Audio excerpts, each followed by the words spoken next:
Em setembro vimos alguns dos costumes da Igreja Católica no século XVII, o reencontro do Sancho com o Quixote e uma provável nova Dulcinea.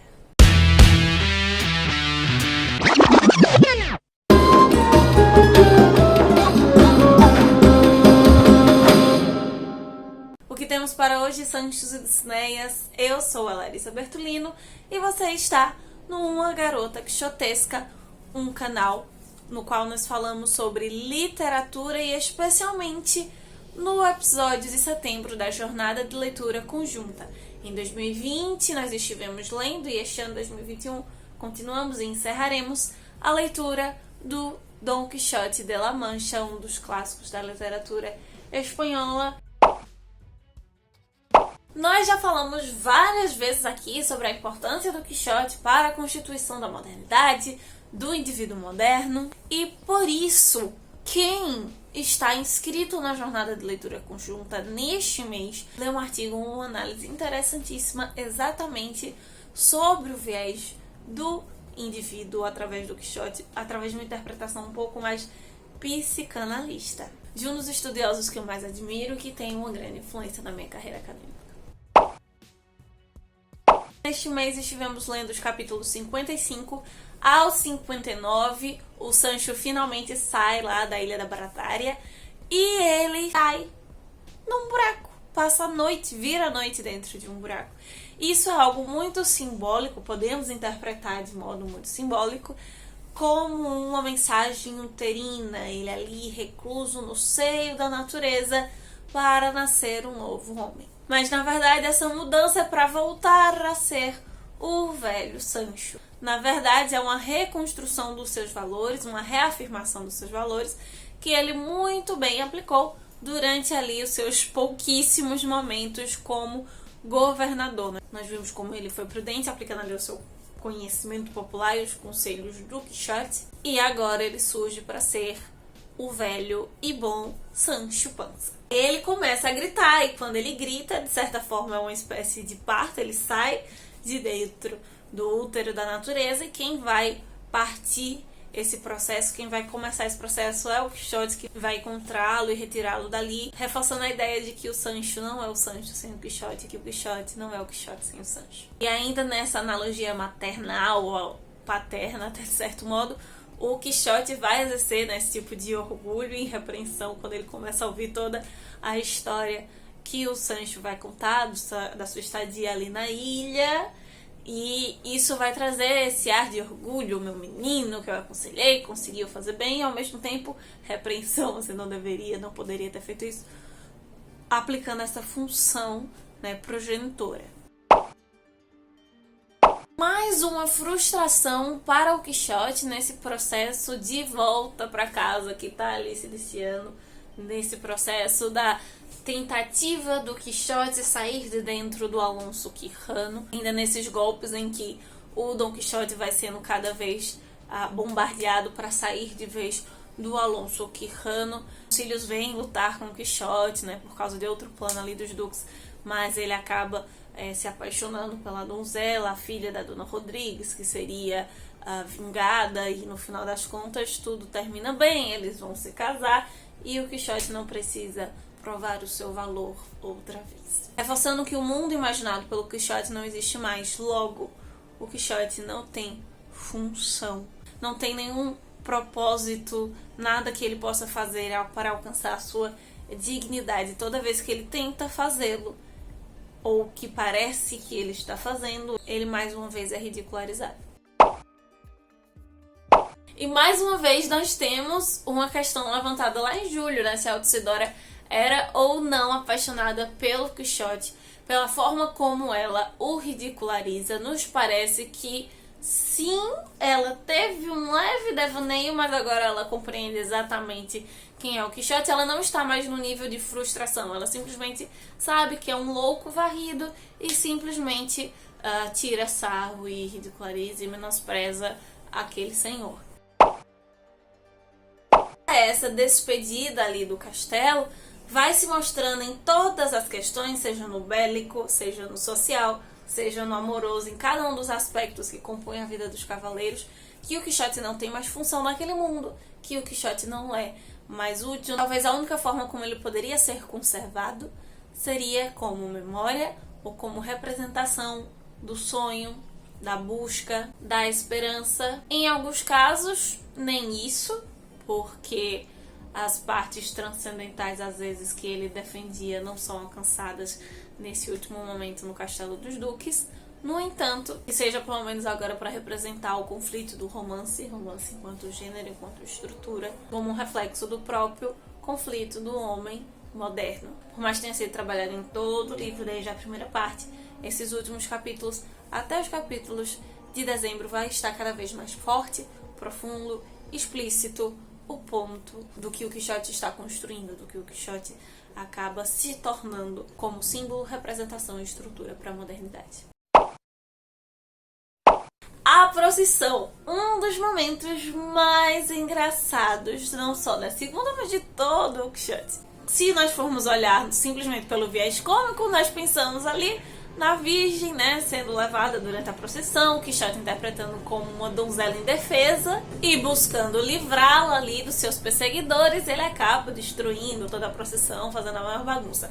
No entanto, tem um detalhe, sinceramente eu não considero o detalhe, que é o ponto principal da cena da procissão. Não à toa, o Cervantes ele trabalha isso e acaba reforçando em todo o capítulo, repetindo e falando deste assunto em vários outros momentos, é que além da Virgem, todos os santos que estão naquela procissão, todas as imagens e símbolos que estão sendo levados por aqueles fiéis, pertencem a santos que, de um modo direto ou indiretamente, se relacionam com a cavalaria. São Jorge, o matador dos dragões, São Martim, talvez um dos santos mais importantes da cultura espanhola e dos movimentos de cruzada, San Diego de Matamoros, o santo mais importante da Reconquista espanhola, e São Paulo, o santo que caiu do cavalo. Cada um deles representando uma parte da cavalaria, um estágio da cavalaria, ou o significado da cavalaria para a Espanha, para a cristandade, para os europeus daquele período. Talvez Diego de Matamoros uma questão de nacionalismo, ainda que não se visse daquela forma, de defender a Espanha, o império, a cristandade dos muçulmanos, pagãos e etc. São Martim da conquista desse território, mas também de levar esta cultura, esse cristianismo para o além-mar, para os pobres e coitados pagãos que não têm conhecimento e estão com suas almas destinadas ao inferno. São Jorge, que talvez de todos eles estaria mais relacionado ao fantástico, às criaturas mitológicas, né, os dragões, então há esse mundo fantástico que o Quixote se insere. E São Paulo, que na verdade pode ser o que esteja mais próximo de todos eles ao Quixote, pela queda do cavalo, a sua cegueira iminente, a forma única como o Quixote interpreta o mundo, como se tivessem escamas na frente dos seus olhos, as constantes quedas que ele leva não apenas fisicamente, mas que ele precisa estar levando até que, ao revés, ao contrário de São Paulo, ele finalmente tenha a sua cegueira acabada. Ou seria o contrário, na verdade, a forma correta de enxergar o mundo seja pelos olhos do Quixote. E ele, sendo Dom Alonso, se destrói o louco encantador. Consecutivamente, esse olhar importante para a história. Ao mesmo tempo, o segundo aspecto, São Paulo como um homem intelectual, homem das cartas, a constituição da igreja, o que mais escreveu livros do Novo Testamento. Então, essa importância do Quixote também para o mundo das letras, para o mundo literário, para essas mudanças. São Paulo é, querendo ou não, um divisor na história do cristianismo, por acrescentar, por alterar algumas questões não que eram apresentadas, mas que eram mal interpretadas por outras pessoas do que São Pedro, do que Cristo havia dito, e ele vem consolidar e juntar isso, juntar gregos, romanos e judeus e pessoas de várias nacionalidades no mesmo cristianismo, marcando uma nova era do mundo cristão, enquanto que o Quixote também acaba marcando uma nova era na literatura e, querendo ou não, na história da humanidade também, quando ele serve enquanto marco da modernidade. Por incrível que pareça, de todos os episódios, esse, por mais que esteja perto, né, desse fim trágico, é o que o Quixote se mostra mais feliz, mais revigorado, realizado por ter feito isso exatamente não apenas por defender a donzela, né, a virgem, como ter todos esses símbolos, todas essas representações da cavalaria como aval que ele estaria no caminho certo. E voltando para o paralelismo com São Paulo, na verdade tudo não passa de um ponto da narrativa. A forma como se constrói a narrativa, como se interpreta, como se produz o discurso acerca daquela situação ocorrida. Quando ele está nesse momento, quase que um êxtase por tudo que foi realizado e simbolizado naquele momento, nós temos a crua evidência da realidade, né, do Sancho ali correndo de uma vaca um pouco irritadiça. Esse paralelo do mundo do céu com a terra, né, um animal quadrúpede ali, caráter nobre com uma violência e até mesmo ridículo, né, do que o Sancho está passando ali com a vaca, de algo tão glorioso com algo tão ordinário como um animal ali doméstico, de situações tão rotineiras. Eu não lembro de ter visto vacas antes, pelo menos não numa situação assim de destaque. Nós sempre temos cavalos, burros, jumentos, cabras e carneiros e ovelhas sempre. Pensando no Quixote, no Sancho como essa dupla que acaba sendo reproduzida, servindo de protótipo para tantas estruturas narrativas, eu lembrei de outra história do Cervantes que se encontra nas novelas exemplares, inspirado nos contos do Calil e Dímna, dos cachorros que estão conversando, que estão debatendo, cachorros mesmo, animais. Eu fiquei pensando, se o Sancho e o Quixote fossem animais, como eles seriam representados? Que tipo de animais eles poderiam ser pintados ali? Particularmente, penso que, e isso através de uma interpretação também da cultura pop e de como ele foi reproduzido e reverberado em outras leituras, não apenas na obra. O Sancho poderia ser um gato. Os gatos muitas vezes são mal interpretados por serem julgados a partir de uma percepção em comparação com os cachorros. Ele é gordinho, ele gosta de comer, ele gosta da tranquilidade e sempre está ali com a cara de julgamento para o Quixote. Então, o Sancho, ao mesmo tempo que também é bem companheiro, então o Sancho pode ser um gatinho bem gordinho. E o Quixote, por outro lado, pode ser um coelho, ou melhor, uma lebre. Por esse seu ar imaginativo, agitado, está sempre ali fervilhando, pulando de um canto para o outro, fecha uma alucinação, uma fantasia já começa para o outro, ao mesmo tempo que pode representar sabedoria, que pode representar conhecimento, sagacidade, esperteza. E também, por se reproduzir tão rápido, ser símbolo de fertilidade, o Quixote não só é fértil em ideias, mas também representa, né, o nascimento de um novo gênero, de uma nova forma de criar literatura.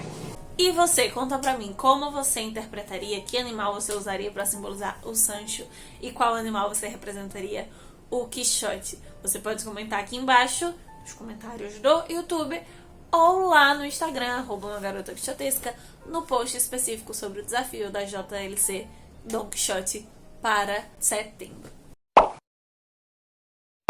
Não é a primeira vez que o Quixote quer ou passa de fato fome, mas nesse mês, quando ele se propõe ao Sancho a ficar sem comer, é também alimentando o desejo de querer tornar-se um Marte. É interessante de estar logo após esse episódio com os Santos. É como se o Quixote ele tivesse de fato percebendo, e talvez por essa tentativa frustrada de defender a Virgem, que ele não consegue alcançar a glória que ele gostaria pelo seu braço, pela cavalaria andante. Ele começa a perceber parte da sua frustração, a gente vem vendo que ele já está caminhando bastante há um bom tempo por isso. Então, tenta alcançar essa nobreza de caráter através do martírio, no seu caso da fome. Mais uma desculpa, né, para o Sancho poder alcançar esse martírio, essa nobreza de caráter, através dos seus flagelos que podem derrotar o feitiço que caiu sobre a Dulcinea. Chegamos ao momento mais, talvez, significativo, importante, palpável na obra, sobre a metalinguagem, sobre a referência, a autorreferência literária, a metaficção, quando o Quixote e o Sancho encontram os rapazes que teriam lido a primeira parte da história do Don Quixote, e por isso eles reconheceram o Cavaleiro Andante e o Escudeiro. Algo importante pro ego do Quixote, se sente bem. O Sancho também tem esse momento de valorização, de estima por estar sendo reconhecido.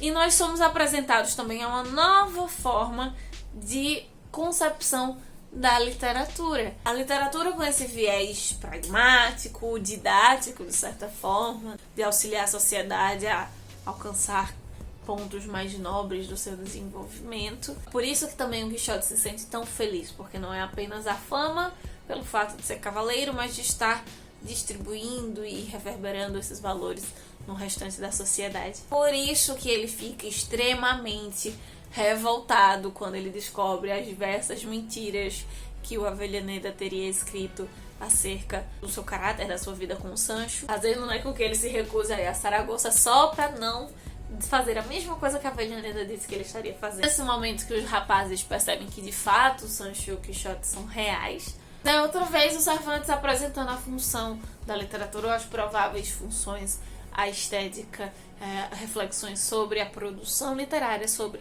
a recepção literária, sobre a importância da ficção na nossa sociedade. Mostrando que a arte toca o humano de um modo tão singular que ultrapassa as funcionalidades que nós poderíamos dar para ela.